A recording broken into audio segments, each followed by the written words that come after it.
আজকে আমি আপনাদের সাথে যে ড্রামাটি শেয়ার করব, এটা সম্পর্কে আমি আপনাদের যা বলবো তাই স্পয়লার হয়ে যাবে। আশা করি এই ড্রামাটি দেখার পর আপনাদের অনেক বেশি ভালো লাগবে আর আপনারা এই ড্রামার ফ্যান হয়ে যাবেন আর আমার কাছে পার্ট 2 চাইতে শুরু করবেন। তো ড্রামাটির নাম হচ্ছে মনস্টার, যেটা 2016 সালে রিলিজ হয়েছিল।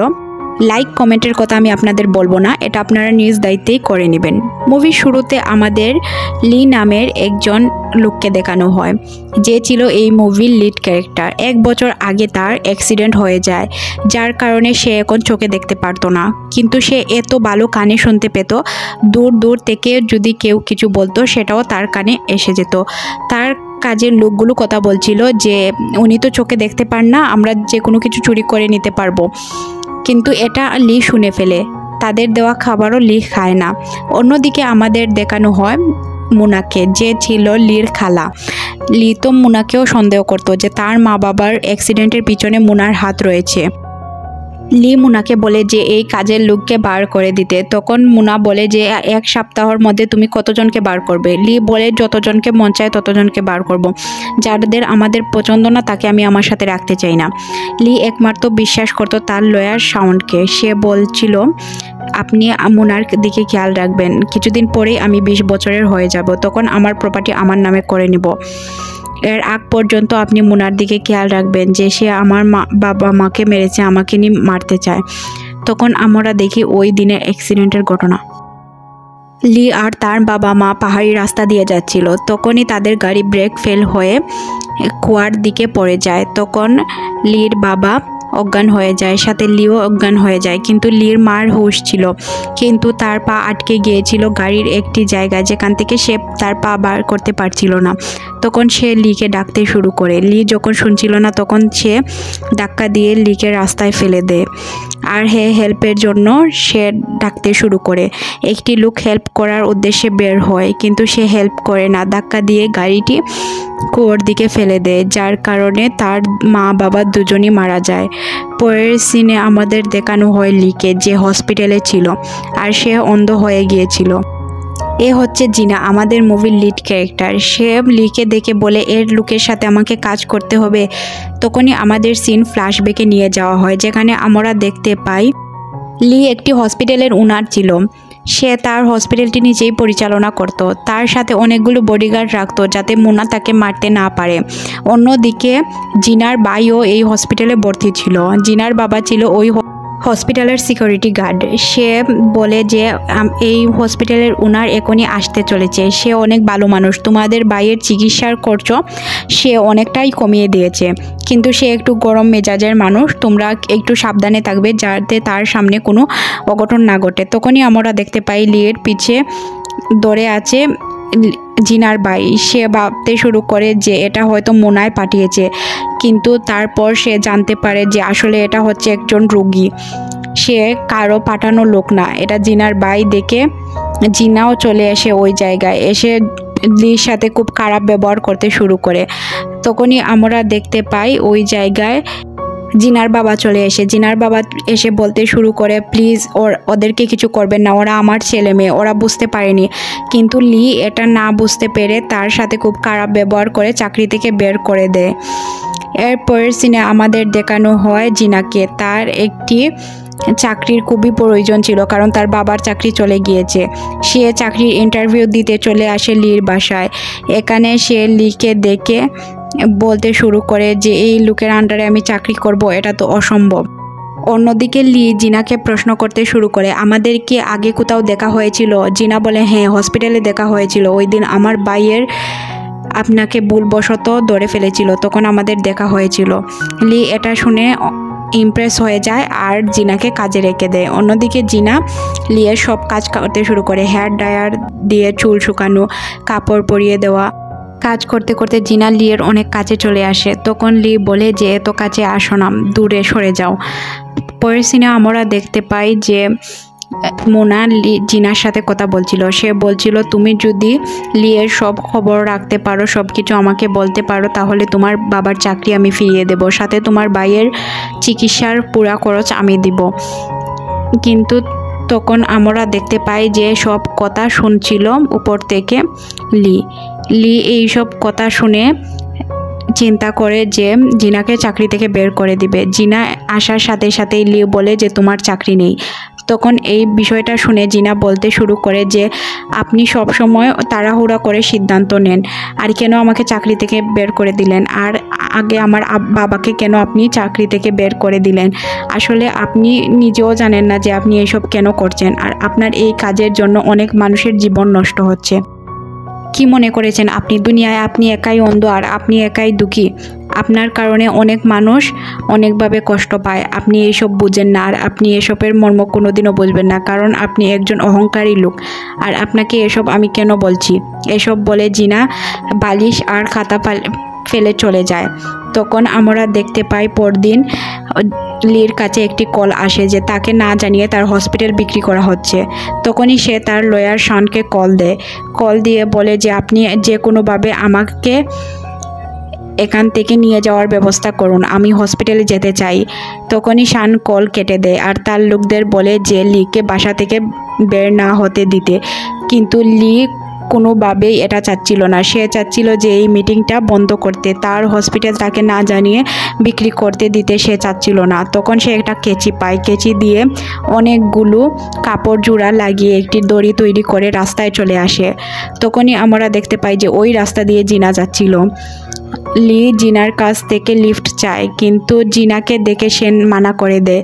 তখন সে জানতে পারে মিটিং অলরেডি শুরু হয়ে গিয়েছে।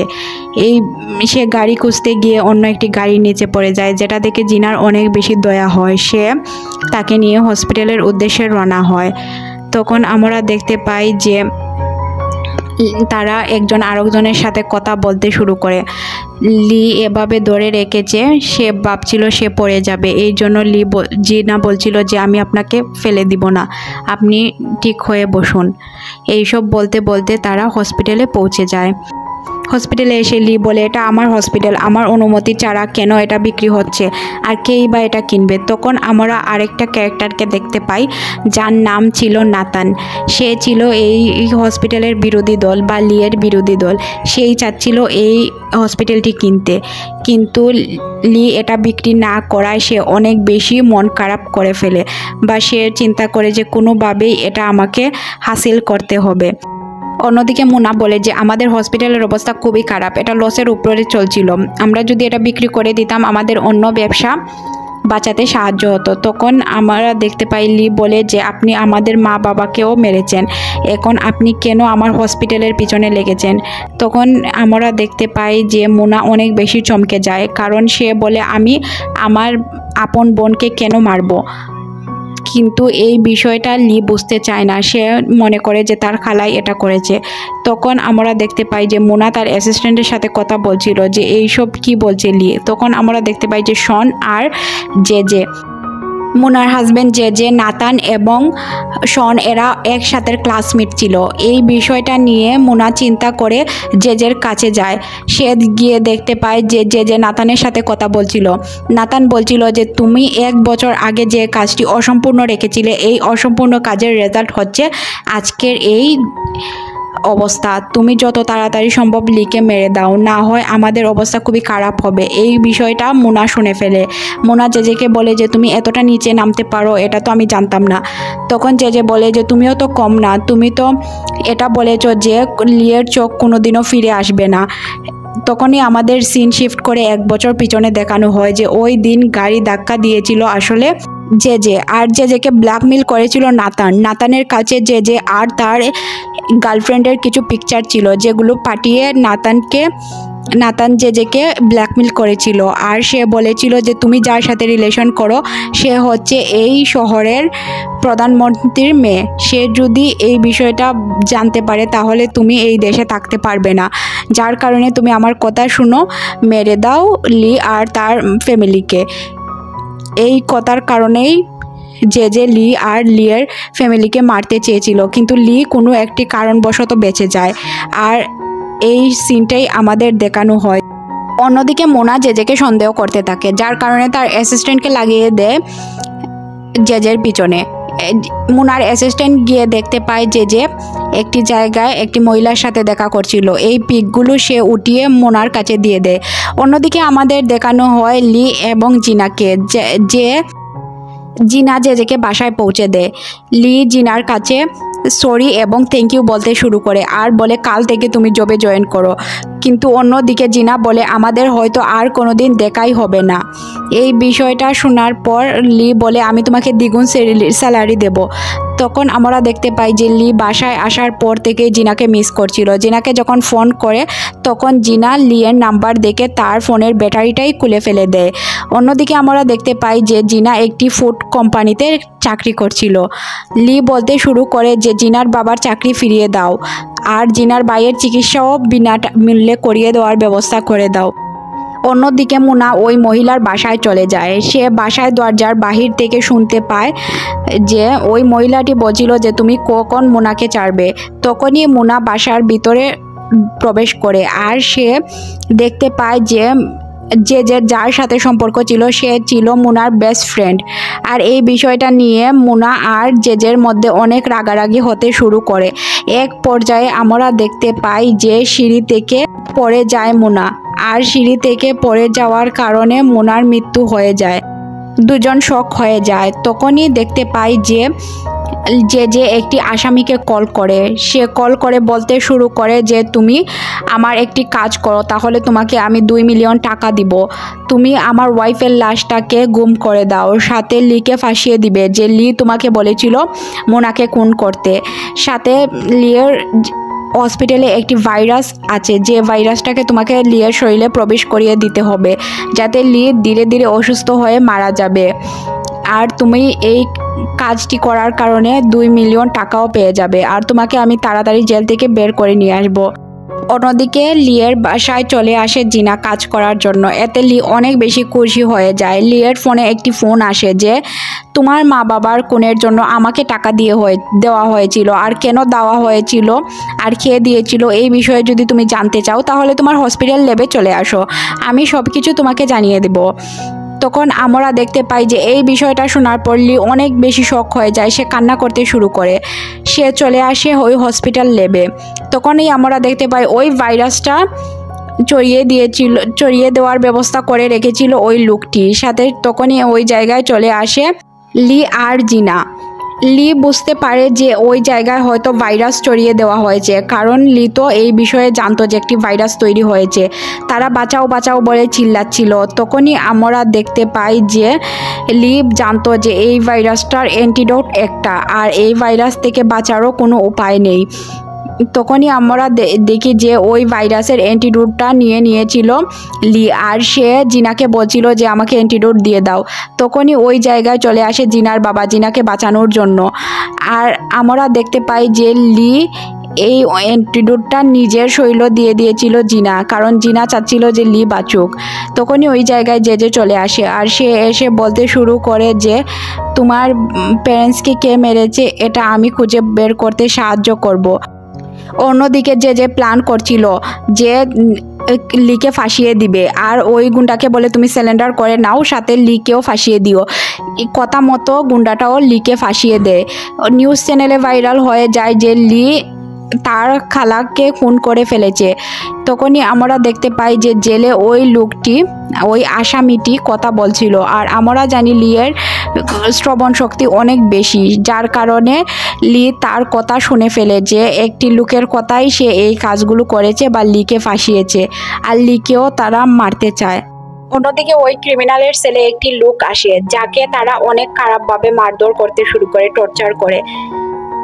যে আসে ওই ক্রিমিনালের সাথে কথা বলতে, সে বলে তুমি যদি লিকে মেরে দাও তাহলে তোমাকে আমি 10 মিলিয়ন টাকা দিব। এটা শুনে ক্রিমিনাল অসম্ভব ভাবে, কিন্তু সে চিন্তা করে যে সমস্যা নেই, আমি কাজটি করে দিব।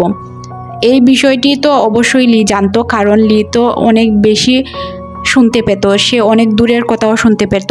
সে এই ক্রিমিনালটির কাছ থেকে দূরে থাকতো। ক্রিমিনালটি যখন তাকে মারতে যায়, ক্রিমিনালের সাথে লোক, তখন ওই লোকটি মারা যায়। অন্যদিকে ওই ক্রিমিনালের ছেলে যে লোকটি ছিল, সেই নতুন লোকটি লিকে বলতে শুরু করে তুমি অনেক বেশি সাবধানে থেকো, কারণ তোমাকে ওরা মারবে বা ওরা তোমাকে মারার প্ল্যান করছে। অন্যদিকে লি আর ওই ক্রিমিনালের ছেলের লোকটিও অনেক বেশি তারা ভালো বন্ধুত্ব হয়ে যায়। তারা একজন আরেকজনের সাথে সব কিছু শেয়ার করতে শুরু করে। অন্যদিকে তারা একটি প্ল্যান করে আর ওই প্ল্যানটি ওই ক্রিমিনালের সাথে থাকা লোকটি তাকে বলে দিচ্ছিল, কারণ অন্য কেউ না শুনতে পেলেও লি সব কথা স্পষ্ট শুনতে পেত। তখনই সে ওই ক্রিমিনালটি যে ওয়াশরুমে ছিল ওই ওয়াশরুমে চলে যাওয়ার সাথে সাথে সে এমনভাবে দরজাটা আটকে দেয় যাতে কেউ খুলতে না পারে। সে দড়ি নিয়ে আসে এমনভাবে বাউন্ড করে যে ওই লোকটি তাকে ফাঁস লাগিয়ে মারার চেষ্টা করছে। সে ওই দড়িটিকে উপর দিয়ে বেঁধে দেয় আর সাথে তার গলায় ঝুলিয়ে দেয়, এক সাইড রেখে দেয় ওই লোকটির হাতে আর তার হাতে। অন্যদিকে বাহিরে থাকা ওই সেলের লোকটি সব পুলিশকে ডাকতে শুরু করে যে ওই জায়গায় মারার চেষ্টা করা হচ্ছে লিকে। তখনই আমরা দেখতে পাই যে এমনভাবে অবস্থান ছিল যে পুলিশ দেখে ভাবছিল যে আসামিটি সত্যিই তাকে মারতে চাচ্ছিল। তখন পুলিশগুলো বলতে শুরু করে যে লিয়ের যদি কোনো কিছু হয় তাহলে তোমাকে আমরা ছাড়বো না, তোমাকেও আমরা ফাঁসি দিয়ে দিব। তখনই আমরা দেখতে পাই যে লি ওই লোকটির সাথে কথা বলতে শুরু করে, তুমি যদি আমাকে বলে দাও যে আমার মা বাবাকে কে মেরেছিল তাহলে তোমাকে আমি 30 লক্ষ টাকা দিব। কিন্তু আসামিটি মানে না। আসামিটি কিছুদিনের মধ্যেই অসুস্থ হয়ে যায় আর সে অসুস্থ হওয়ার পর লিয়ের সাথে কথা বলতে আসে, কারণ লিয়ের শরীরে ওই অ্যান্টিডোজটি ছিল যেটা ওই রোগের একমাত্র ওষুধ ছিল। তখনই লিকে সে সব কিছু বলার জন্য রাজি হয়ে যায়। লোকটি বলতে শুরু করে যে তোমাকে মারার জন্য যে আমাকে $4 মিলিয়ন অফার করেছিল, সাথে তোমার খালাকে মারার জন্য 2 লক্ষ টাকা অফার করেছিল, সাথে সে বলেছিল যে তোমাকে যদি মারা হয় তাহলে সে আমাকে $4 মিলিয়ন দিবে। এই বলে সে কান্না করতে শুরু করে আর বলে তোমার চোখও অপারেশনের মাধ্যমে ভালো হতে পারতো, কিন্তু তারা তোমার চোখ অপারেশন করতে দেয়নি। এসব বলে সে অসুস্থ হয়ে পড়ে আর তাকে ডক্টরের কাছে নিয়ে যাওয়া হয়। একটি হসপিটালে লি এবং ওই আসামিটিকে নিয়ে যাওয়া হয়। সেখানে যে এসে বলতে শুরু করে যে তুমি আমাদের বংশের শেষ বাতি, তোমাকে আমি যে কোনোভাবে জেল থেকে ছাড়বো। কিন্তু আমরা জানি লি তো সব কিছু জানতো। সে চুপচাপ ওই জায়গায় দাঁড়িয়ে থাকে। তাকে একটি হসপিটালে ভর্তি করানো হয়, সাথে তাকে একটি নতুন লয়ার এনে দেওয়া হয়। নতুন লয়ারের কাছে সব কিছু খুলে বলতে শুরু করে লি। তখনই আমরা দেখতে পারি যে ওই নতুন লয়ারও যে সাথে মিলিত ছিল। সে কথা বলতে শুরু করে যে বলে এই ঘটনা ওই জায়গায়। তখন আমরা দেখতে পাই যে বলতে শুরু করে যে লি অসুস্থ হয়ে পড়েছে, আপনি প্লিজ লিয়ের কথা বিশ্বাস করবেন না। ওই দিকে আমরা দেখতে পাই যে এই সব বিষয় শুনে ফেলেছিল লি, কারণ লি তো খুব ভালো শুনতে পেত। লি ওই জায়গা থেকে বাগার প্ল্যান করছিল, তাকে বাগাতে সাহায্য করেছিল ওই তার খালা মুনার অ্যাসিস্ট্যান্ট। সে তাকে পালানোর জন্য অনেক বেশি হেল্প করে। তারা পালিয়ে একটি জায়গায় চলে যায়। তখনই তাদের চারদিক দিকে পুলিশ এবং জেজের লোক চলে এসেছিল, যার কারণে ওই অ্যাসিস্ট্যান্টটি তাকে ছেড়ে দিতে বাধ্য হয়। কিন্তু লি একটি জায়গায় লুকিয়ে থাকে আর সে যখন হেল্পের জন্য আসে তখনই সে জেজের সামনে পড়ে যায় আর সে আওয়াজ শুনেই বুঝতে পারে যে এটা জেজের গাড়ি। তখনই অন্যদিকে মুনার অ্যাসিস্ট্যান্ট এসে লিকে বাঁচানোর চেষ্টা করে, কিন্তু সে কোনো মতেই পারছিল না। কিন্তু গাড়ির সামনে এসে গাড়ি থামায়। তখনই যে বলে যে কে লিকে বাঁচানোর চেষ্টা করছে তাকে আমাকে দেখতেই হবে। সে যখনই গাড়ি থেকে নেমে ওই অ্যাসিস্ট্যান্টটিকে দেখতে যায় তখনই সে পালিয়ে যায় আর অন্যদিকে লিকে তারা ধরে ফেলে। সে বলে যে লি তুমি আমার হাত থেকে বাঁচতে পারবে না। তখনই লি পানিতে ঝাঁপ দিয়ে পড়ে যায়। আর কিছুদিন পর আমরা দেখতে পাই যে লি একটি ডাস্টবিন থেকে উঠছিল। তখনই এই মুভিটির প্রথম পার্ট শেষ হয়ে যায়। আশা করি এই সিরিজটি বা এই মুভিটি বা ড্রামাটি আপনাদের ভালো লেগেছে। যদি ভালো লাগে প্লিজ কমেন্ট করে আমাকে জানাবেন নেক্সট পার্টের জন্য। যদি আপনারা কমেন্ট করে জানান যে নেক্সট পার্ট আপনারা দেখবেন তাহলেই আমি নেক্সট পার্ট দিব।